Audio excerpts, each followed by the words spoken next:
Hello students, आप सभी लोग एरिया ऑफ ट्रायंगल के बारे में तो सुने ही होंगे। एरिया ऑफ ट्रायंगल की कई सारी टेक्निक्स होती हैं। इनफैक्ट क्लास 9th में एरिया ऑफ ट्रायंगल के लिए एक बहुत ही फेमस फार्मूला पढ़ते हैं जिसको हम हीरोन्स फार्मूला बोलते हैं। हीरोन्स फार्मूले की एक खास बात है, अगर आपको कभी भी ट्रायंगल का साइड लेंथ दिया गया है तो आप उससे ट्रायंगल का एरिया बहुत जल्दी बता पाएंगे। तो हीरोन्स फार्मूले का मैं एक बार स्टेटमेंट लिख देता हूं। मान लिया आपके पास कोई भी ट्रायंगल ABC है,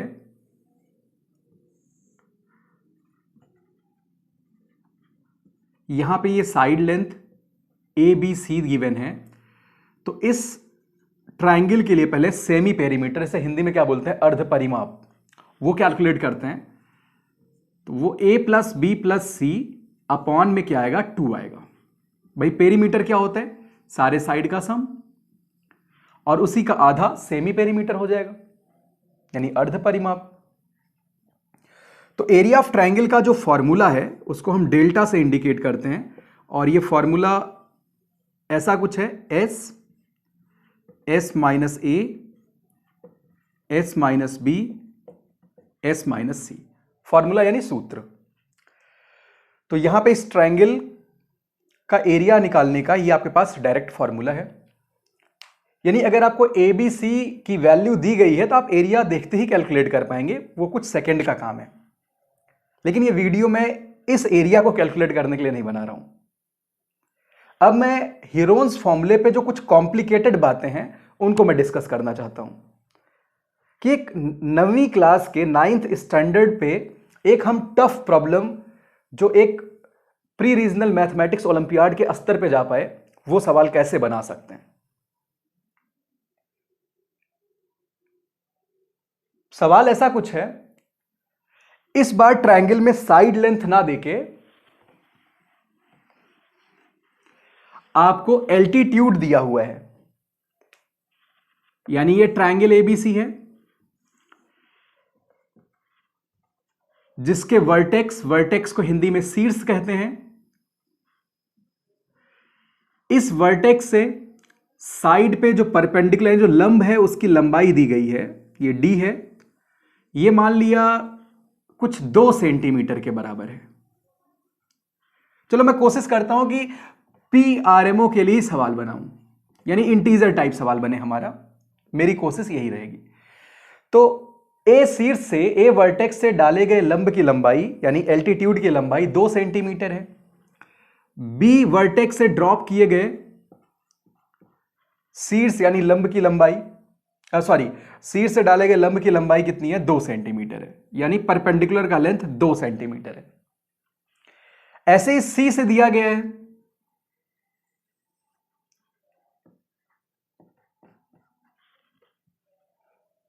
जो तीनों परपेंडिकुलर्स हैं वो सेम पॉइंट से पास करते हैं, इसको बोलते हैं कॉन्करेंट, और हिंदी में इसको संपाती कहते हैं। सेम पॉइंट से पास करते हैं, इसका भी मैथमेटिकल प्रूफ होता है, लेकिन अभी मैं उस पर नहीं जा रहा हूं। अभी मेरी चर्चा जो है वो हीरोन्स फॉर्मूले पे। तो ये 2 सेंटीमीटर इसका लेंथ था, और यहां से जो आपने लेंथ लिया वो भी 2 सेंटीमीटर, और ये लेंथ है 3 सेंटीमीटर। अब इस बार साइड लेंथ ना देके मैंने एल्टीट्यूड का लेंथ दे दिया और पूछा भाई इसका एरिया क्या होगा। लेकिन मैंने कहा भाई PRMO टाइप का प्रॉब्लम बनाऊंगा, इंटीजर टाइप, तो मैं कोशिश करता हूं। तो जो एरिया ऑफ ट्रायंगल आएगा, एरिया ABC होगा K1 upon K1 square root, K1 upon K2 square root K3, जहां पे K1 और K2 का जो HCF होगा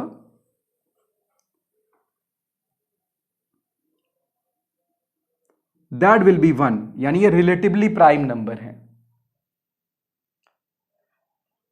and HCF of K1 K3 भी 1 के बराबर होगा।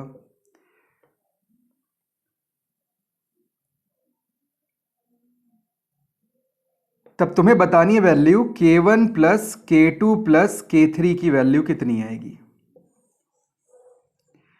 यानी कुल मिला के इस प्रॉब्लम में मैं ये सिखाने वाला हूं, किसी भी ट्रायंगल में, किसी भी त्रिभुज में अगर परपेंडिकुलर का लेंथ दिया गया है तो आप एरिया कैसे निकाल पाएंगे?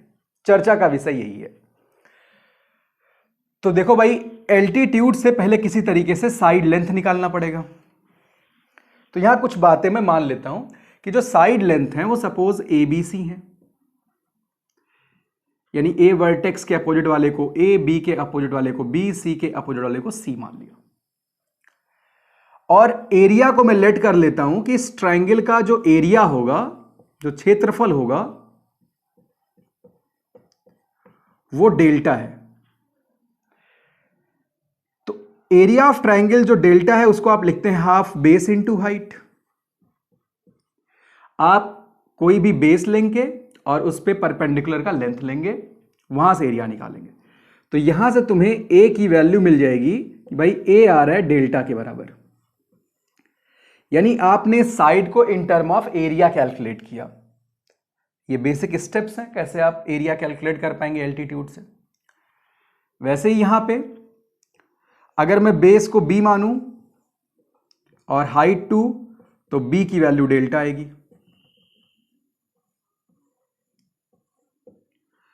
और अगर मैं बेस को सी और हाइट को 3 मानूं,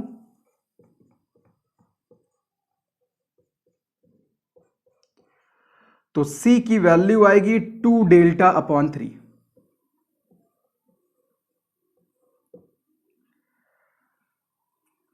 आपने ए बी सी की वैल्यू निकाल ली। अब आप यहां से सेमी पेरीमीटर निकालेंगे। जैसा कि हमने पहले बताया था, आपको हीरोन्स फॉर्मूले में सेमी पेरीमीटर चाहिए होता है। तो होगा A plus B plus C divided by 2। ये सारी वैल्यूज आप यहां पुट कर दीजिए, यानी delta plus 2 delta by 3 upon 2। इसको आप सिंप्लीफाई करिए तो यहां से आएगा 4 डेल्टा डिवाइडेड बाई 3। आपको सेमी पेरीमीटर भी इन टर्म ऑफ डेल्टा मिल गया। अब यहां से मैं एरिया के लिए हीरोन्स फॉर्मूला यूज करने जा रहा हूं। एरिया ऑफ ट्रायंगल जो डेल्टा होता है, इसका फॉर्मूला, इसका सूत्र अभी हमने थोड़ी देर पहले देखा था, S minus A, S minus B, S minus C होता है। यहां पे आप एस ए बी सी की वैल्यू पुट कर दीजिए, यानी डेल्टा आएगा स्क्वायर रूट ऑफ एस का मतलब है 4 डेल्टा अपॉन 3, ए का मतलब आपके पास है ये डेल्टा, सारी वैल्यू यहां पुट करते हैं, 4 delta upon 3 minus delta, B की वैल्यू डेल्टा है वो भी पुट कर लेते हैं,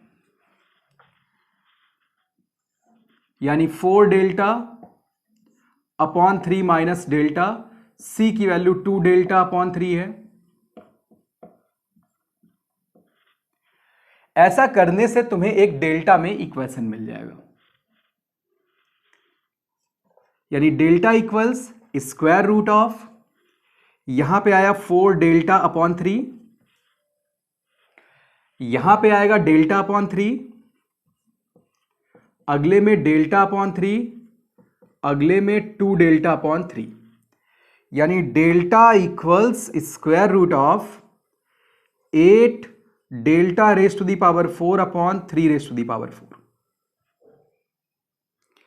यानी अगर इसको सिंप्लीफाई करें तो रूट 8 की वैल्यू कितनी होती है, 2 रूट 2, और यहां पे डेल्टा स्क्वायर आएगा, 3 पे पावर 4 का रूट यानी 3 स्क्वायर होगा।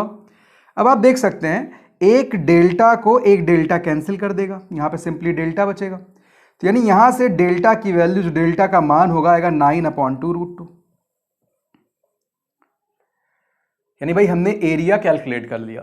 तो यानी अगर कभी भी एल्टीट्यूड का लेंथ दिया गया है तो ऐसे केस में भी आप एरिया बहुत ही आसानी से निकाल सकते हैं। अब हमने जो फॉर्मेट लिखा था, delta equals K1 upon K1 root K2 या K1 upon K2 root K3, sorry, सबका सम पूछा हुआ था। यानी अगर आप इसे कंपेयर करें, K1 अपॉन, देखो भाई बहुत बड़े सवाल तो एग्जाम में नहीं पूछे जाते, लेकिन हम अपने बेसिक्स पे ध्यान नहीं देते, तभी हारते हैं पेपर में। तो आप इन सब का यहां पे समेशन कैलकुलेट करो, यानी K1 plus K2 plus K3 कितना आया, 13। यानी एरिया ऑफ ट्राइंगल कितना हुआ, 13 हुआ। तो ये बहुत सारी बातें बताना चाहता है हीरोन्स फॉर्मूला। एक तो आप अपनी मर्जी से कभी कोई ट्राइंगल का साइड लेंथ नहीं ले सकते हैं, भाई ट्राइंगल का बनना बड़ा जरूरी है। अगर ट्राइंगल नहीं बन रहा होगा तो रूट के अंदर वाली क्वांटिटी निगेटिव हो जाएगी। अभी मैं किसी ट्राइंगल इनइक्वालिटी की चर्चा नहीं करूंगा। आप अपनी मर्जी से कोई एल्टीट्यूड लेके ट्राइंगल नहीं बना सकते हैं, वहां भी ट्राइंगल इनइक्वालिटी का फंडा आता, लेकिन मैं इनइक्वालिटीज पे नहीं जा रहा हूं। अगर आप अपनी मर्जी से, अगर कोई ये कहे कि भाई कुछ भी एक्स वाई जेड ये ट्राइंगल के एल्टीट्यूड हैं, क्या ये पॉसिबल हैं? आप कह लो भाई 5 सेंटीमीटर की एक हाइट है, दूसरी 4 और तीसरी 9 की है, क्या ये पॉसिबल है? तो जैसे ही आप एरिया कैलकुलेट करोगे, अगर एरिया की डेफिनेट वैल्यू आ जाती तो पॉसिबल एल्टीट्यूड है, नहीं तो नहीं है। बाकी यही सेम काम आप ट्राइंगल इनइक्वालिटी से भी कर सकते हैं। तो यानी हमने एक बात सीखी कि हीरोन्स फॉर्मूले से अगर ट्राइंगल का एल्टीट्यूड दिया गया तो एरिया निकाल सकते हैं। तो इसमें इतना ही। Thank you.